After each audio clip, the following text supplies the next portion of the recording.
अब तपाईँ त्यो गाह्रो लगाउन जाँदा त यो प्रश्न जरुरी हुँदैन, तर साग काट्न जाँदा, रोटी बेल्न जाँदा चाहिँ मलाई पनि यहाँ लागेको के हो भने दिनभरि कहाँ कहाँ हिँडिया छ, कसको घरमा जाँदा साग काट्न थालिया छ कि रोटी बेल्न थालिया छ, टक्क देखिया छ त्यो काम गर्न थालिया छ। तपाईँ त हात धोएर गर्नु थियो कि हात नधोइकन बस्नु थियो? होइन, सामान्य त कस्तो थियो भन्नुहुन्छ भने गाह्रो लागिरहेको ठाउँमा तपाईँको अर्घाखाँची नजिक पर्छ, त्यो नुवाकोटसँग जोडिएको। हामी गाडीमा गीत बजाउँदै हिँडेका थियौँ। एकजना अर्घाखाँचीको नुवाकोट माइती भएकी हुन् सायद, एकजना दिदी बहिनी हुन्, दिदी हुन्, अब उमेर खुट्याउन लागि होइन। बाटोमा गाडी हिँडिराखेको छ गीत बजाउँदै साउन्ड सिस्टमसहित। आफ्नो घर अगाडिपट्टि निस्केर उनी नाच्दै थिइन्। अनि हामी त्यो बाटो गयौँ, उनी र म एकछिन नाच्यौँ पनि। मलाई लाग्छ 2 लाखभन्दा बढीले त्यो नाच पनि हेरेका छन्। त्यो जनस्तरको स्वतस्फूर्त थियो कि यतै गाह्रो लगाउने घर चाहिँ त्यही नाच्ने त्यसपछिको एपिसोड त्यो हो। अनि त्यहाँ गाह्रो लागेको ठाउँमा जाँदाखेरि गाह्रो लागिरहेको थिएँ। मलाई चाहिँ एउटा आलोचना के थियो भने कम बोल्छ, रुखो बोल्छ, घुलमिल पिरेर बोल्छ, घुलमिल हेपेर बोल्छ, घुलमिल छेड्ने गरेर बोल्छ, घुलमिल हुँदैन। यस्तो चाहिँ घमण्डीमेन्ट थियो, घमण्डी छ, अहङ्कारी छ, दम्बी छ। किनभने यो केपी ओलीसँग नजिक छ। म जस्तो कोही छैन भन्छ। हुन चाहिँ म जस्तो त्यहाँ कोही छँदा पनि थिएन। मैले त्यो त भनेकै छु।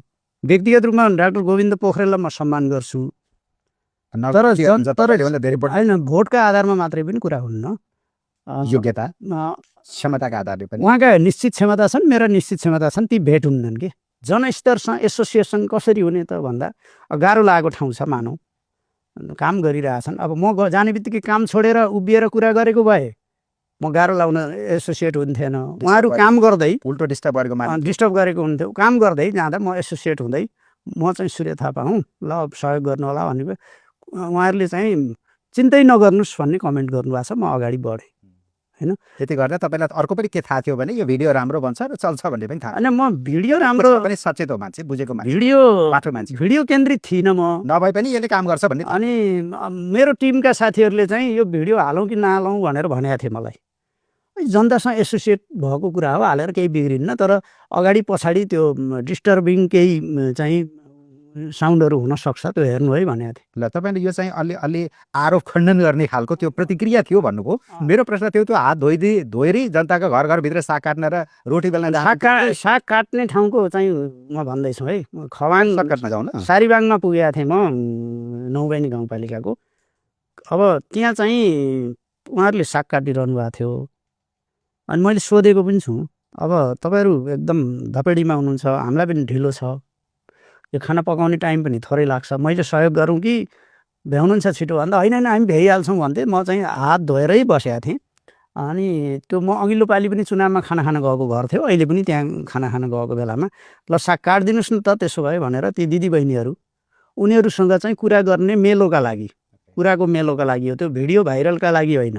उहाँहरूसँग मैले साग काटेँ, 2टा भयो। तपाईँको त्यो तथ्यले किन काट्छ भने नि, अन्त कुन ठाउँमा जाँदा चाहिँ यहाँ केही काम गर्नु छ भने गरिदिन्छु भन्दा त्यहाँको दिदीबहिनीले के भन्नुभएको थियो, एउटा घरकोले भने लिप्न छ लिपिदिनुहोस् होइन, त्यो चाहिँ त्यो झाँक्री गाउँ भन्ने ठाउँमा थियो। त्यो एकदम हाम्रो जनआधार नभएको ठाउँ। अनि त्यहाँ जाँदा एउटी बहिनीले तपाईँलाई कडा टिप्पणी नै हो त्यो? होइन, कडा टिप्पणी होइन, त्यो बहिनी चाहिँ होइन, पछिल्लो समयमा त मतदातामा चाहिँ सूर्य थापासँग कुनै काम गरेपछि भाइरल बनिन्छ भन्ने लोभले पनि काम गरेको थियो। ती बहिनीमा लिपोत गरिदिँदाखेरि भाइरल भइन्छ भन्ने लागेको थियो। म लिपोततिर लागिनँ। अनि अर्को पनि थियो, एउटा सोसियल मिडियामा आएको देख्नुभयो कि नै, मैले कपडा बिहानैदेखि भिजाएर राखेको, सूर्य थापा कता गएछन्, आउलान् र धोलान् भनेको आइदिएनन् भन्ने देख्नुभयो? त्यस्ता त प्रतिक्रियाहरू त खास गरी मेरा ओपोनेन्टहरूमा त्यस्ता गर्नेहरू धेरै थिए। तिनका प्रतिक्रियाहरूमा मैले ध्यान दिइनँ। त्यो थाहा त पाउनु, मैले चाहिँ मेरो एउटा स्लिप थियो, आफ्नो प्रतिबद्धता सङ्कल्प र त्यो मत दिनु होला भन्ने एउटा चाहिँ A4 कागजलाई 4 टुक्रा पारेको, त्यो चाहिँ बाँडेको थिएँ मैले त्यही झाँक्री गाउँमा त्यो लिपतवाला बहिनीलाई। यो अहिले नेपालमा सबभन्दा धेरै झुटमुठ, तथ्यहीन र चाहिँ वाहियात प्रचारबाजी गर्ने समूह चाहिँ यो राष्ट्रिय स्वतन्त्र पार्टीको समूह थियो। खास गरी चाहिँ त्यहाँकाले गरेका हुन् भन्ने लाग्दैन मलाई। ती कहाँ छन् तिनका लोकेसनतिर म धेरै लागिनँ। तिनीहरू चाहिँ त्यो आइडी लक्ड गरेका हुन्छन्। अनि त्यसपछि उनीहरूको चाहिँ फेक आइडी हुन्छन्।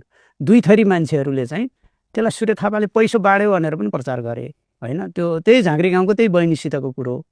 अब बाँकी कुरामा त हेर्नुहुन्छ भने एक ठाउँ चाहिँ बेसार